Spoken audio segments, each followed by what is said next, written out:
और चलिए इस बीच एक बड़ी खबर आप तक पहुंचा रहे हैं। बड़ा अपडेट, इजराइल की मीडिया का एक बड़ा दावा। इजरायली मीडिया ने बड़ा दावा किया कि हिजबुल्लाह के बड़े नेताओं की बैठक के दौरान हमला किया गया। हिजबुल्लाह के नए चीफ के भी मारे जाने की खबर है। इजरायली मीडिया की तरफ से यह बड़ा दावा। हाशिम सैफुद्दीन, जिसे हाल ही में हिजबुल्लाह का नया नेता नियुक्त किया गया है, अब ऐसे में इजराइल की मीडिया यह बड़ा दावा कर रही है कि नए नेता का भी खात्मा कर दिया गया है। कहा कि हिजबुल्लाह के बड़े नेताओं की बैठक के दौरान यह हमला किया, जिसमें हिजबुल्लाह के नए चीफ के भी मारे जाने की खबर है। नाम हाशिम सैफुद्दीन। हाल ही में हिजबुल्लाह की तरफ से अपना नया नेता नियुक्त किया गया नसरल्लाह के खात्मे के बाद, और अब इजराइल की मीडिया ये बड़ा दावा करते हुए कि हमने एक और अटैक किया और इस अटैक में हाशिम सैफुद्दीन की भी मौत हो गई है। ये बड़ी खबर इस वक्त की आपको हम दे रहे हैं। हिजबुल्लाह के नए चीफ के मारे जाने की खबर है और ये दावा किया है इजरायली मीडिया ने। हाशिम सैफुद्दीन को जो नई जिम्मेदारी मिली थी, नया चीफ बनाया गया था नसरल्लाह की मौत के बाद, उसके बाद अब ये कहा जा रहा है इजराइल की मीडिया की तरफ से कि जो नया चीफ था हाशिम सैफुद्दीन, उसको भी ढेर कर दिया गया है, उसको भी मार दिया गया है। ये बड़ी जानकारी सामने आ रही है। लेबनान में इजराइल की ओर से ताबड़तोड़ हमले लगातार जारी हैं और हमले में कहा यह जा रहा है कि सैफुद्दीन जो है वो मार दिया गया है। अभी मारे जाने की आधिकारिक पुष्टि नहीं हुई है हाशिम सैफुद्दीन की, लेकिन इजरायली मीडिया का यह दावा है कि जो अटैक किया गया, जो हमला किया गया, उसमें हाशिम सैफुद्दीन को मार दिया गया है। ये दावा इजरायली मीडिया की ओर से किया गया है। तो देखिए, पहले हसन नसरल्लाह को ढेर किया गया और उसके बाद हाशिम सैफुद्दीन को लेकर के जानकारी सामने आ रही है कि उसको भी ढेर किया जा चुका है। हमारे सहयोगी जगविंदर पटियाल, जो कि आपको ग्राउंड से पल पल की जानकारी दे रहे हैं, जुड़ चुके हैं हमारे साथ। जगविंदर, ये बड़ा दावा इजरायली मीडिया की ओर से किया गया है कि जो नया चीफ है हाशिम सैफुद्दीन, उसको भी मार दिया गया है। जी हाँ, बिल्कुल कहा यह गया है इजरायली मीडिया की तरफ से कि साउथ बैरूत के एक बंकर नुमा इलाके में ये मीटिंग करने के लिए पहुंचा था और वहीं पर स्ट्राइक किया गया और उस स्ट्राइक में सैफुद्दीन के मारे जाने की खबर है। लेकिन साथ ही ये भी कहा है इजरायली मीडिया ने कि लगता है ऑपरेशन उनका संभावित तौर पर सफल रहा है। यानी अभी तक उन्होंने पूरी तरह से कंफर्म नहीं किया है, लेकिन जो उसकी ट्रैकिंग की गई थी, उस जगह पर, उस अड्डे पर, हिजबुल्लाह के ठिकाने पर एक हमला हुआ है और उस हमले को ये सक्सेसफुल बता रहे हैं। आपको मैं खास बात एक और बता दूं कि जैसे ही रात होती है, रात के अंधेरे में हिजबुल्लाह के बेरूत और आसपास के रिहायशी इलाकों में जो उनके सपोर्टर्स के गढ़ माने जाते हैं, वहां पर जितनी भी मीटिंग्स होती हैं, उन जगहों पर हमला करना इजराइल का ये रोज की रात का काम हो गया है। कल भी हमने रात को देखा कि लगातार हमले किए गए, स्ट्राइक किए गए, और आज रात भी ये हमला किया गया है। अभी यहाँ सुबह के 4:30 बजे है, लेकिन माना ये जा रहा है कि जब तक दिन चढ़ेगा तब तक ये खबर यहाँ लोगों तक आम हो जाएगी। अब इजरायली मीडिया का दावा और इजरायली सेना की ये कार्रवाई, इसमें अगर कोई दम ना होता तो शायद इजरायली मीडिया के हवाले से ये खबर भी ना आई होती। लेकिन अगर ऐसा हुआ और वाकई ही उसकी मौत की पुष्टि हो जाती है, यहाँ हिजबुल्लाह भी ये बात मान लेता है, तो आप ये समझिए कि एक तरह से बैकबोन तोड़ने जैसा काम होगा कि हिजबुल्लाह के जो भी बड़े कमांडर हैं, उनको चुन चुन के मारने के लिए इजराइल की जो कार्रवाई है वो एकदम पुख्ता साबित हो रही है। और ये लड़ाई अगर हम एयर स्ट्राइक या ड्रोन स्ट्राइक के जरिए देखें या मिसाइल हमलों के जरिए देखें, तो ये राजधानी बेरूत के आसपास पहुंच गई है। बहुत सारे इलाके जिनमें कल मैं गया, वहां पर जहां हिजबुल्लाह के सपोर्टर रहते हैं, उनके घर खाली पड़े हैं। हालांकि उनके बड़े बड़े कमांडर वहां मीटिंग्स के लिए जरूर पहुंचते हैं और उनको बख्श नहीं रहा है इजराइल वहां पर भी। बिल्कुल जगविंदर जी, लेकिन अगर हम देखें कि जिस तरीके से पहले नसरल्लाह का खात्मा हुआ और उसके बाद ईरान की डायरेक्ट एंट्री हो गई, अगर ये खबर आधिकारिक तौर पर इसकी पुष्टि हो जाती है, तो क्या हमास, हिजबुल्लाह और इजराइल की ये जंग दो बड़ी शक्तियों की जंग में तब्दील होती नजर आएगी? ऐसा लग रहा है जगविंदर जी। देखिए, फिर हिजबुल्लाह के लिए बहुत ही खतरनाक बात होगी, क्योंकि यहाँ के लोगों का, खासकर शिया समुदाय का भरोसा उठ जाएगा हिजबुल्लाह के ऊपर से, क्योंकि उनको लगेगा कि जब इजराइल से इसके कमांडर ही नहीं बच पा रहे हैं, हिजबुल्लाह खुद ही नहीं बच पा रहा है, तो ऐसे में वो यहाँ के लोगों को क्या इजराइल से बचाएगा।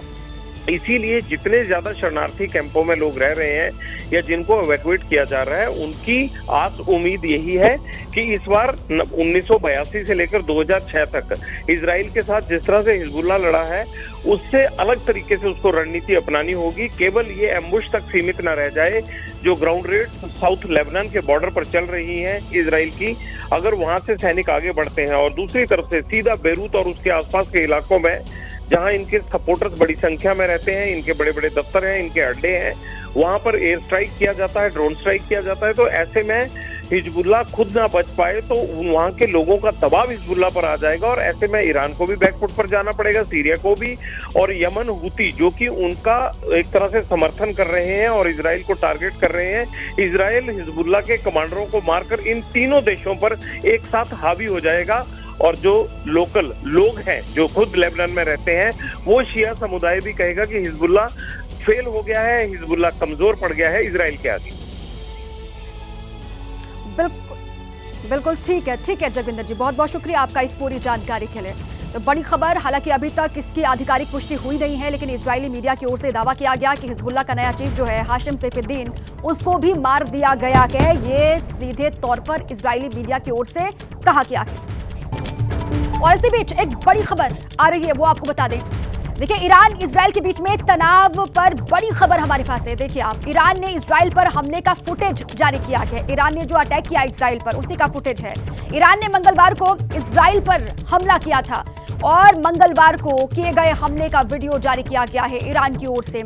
इजराइल पर मिसाइलें दागी गई थी तकरीबन 200 के आसपास। ईरान इजराइल के बीच में तनाव पर यह बड़ी खबर आपको दे रहे हैं। ईरान ने इजराइल पर जो हमला किया उसका फुटेज जारी किया है। मंगलवार को हवाई हमले किए गए थे। ये देखिए आप, ये वीडियो जो जारी किया गया है ईरान की ओर से। ईरान की सेना ने ये वीडियो जारी किया है जब उसने अपने बैलिस्टिक मिसाइलों को दागा इजराइल पर। ये उसी का वीडियो है। दोनों ओर से लगातार फुटेज भी जारी किए जा रहे हैं। ये ईरान की ओर से किया गया है।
तस्वीरें देख रहे हैं आप, एक के बाद एक कई मिसाइलें टारगेट करके ईरान की तरफ से इजराइल पर दागी गई और ये वीडियो ईरान की तरफ से जारी किया गया है।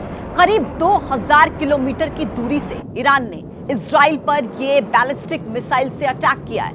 एक के बाद एक लगातार कई मिसाइलें ईरान की तरफ से दागी गई। मंगलवार को ये हमला ईरान ने इजराइल पर किया था, जिसका वीडियो आज ईरान की तरफ से देखिए जारी किया गया। और ये नया वीडियो जो सामने आया है, इसमें आप देख सकते हैं कि किस तरीके से टारगेटेड अटैक ये ईरान की तरफ से इजराइल पर किया गया। ये आवाज आप सुनिए कि किस तरीके से अब तनाव की स्थिति और ज्यादा बढ़ती चली जा रही है। ये फुटेज जो ईरान की तरफ से जारी किया गया है, इसमें आप साफ देख सकते हैं, आवाज सुन सकते हैं।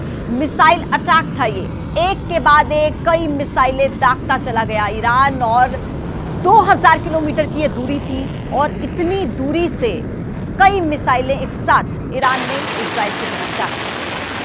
देखिए, दोनों ही ओर से लगातार दावे किए जा रहे हैं। आईडीएफ ने, जो कि इजरायली सेना है, उसने दावा किया कि हमने जो ईरान के बैलिस्टिक मिसाइल हैं उनको हमारे आयरन डोम ने आसमान में ही नष्ट कर दिया। तो दूसरी ओर ईरान की ओर से ये वीडियो जारी किए जा रहे हैं और बताया जा रहा है किस तरीके से उनके मिसाइलों ने अटैक किया इजराइल पर।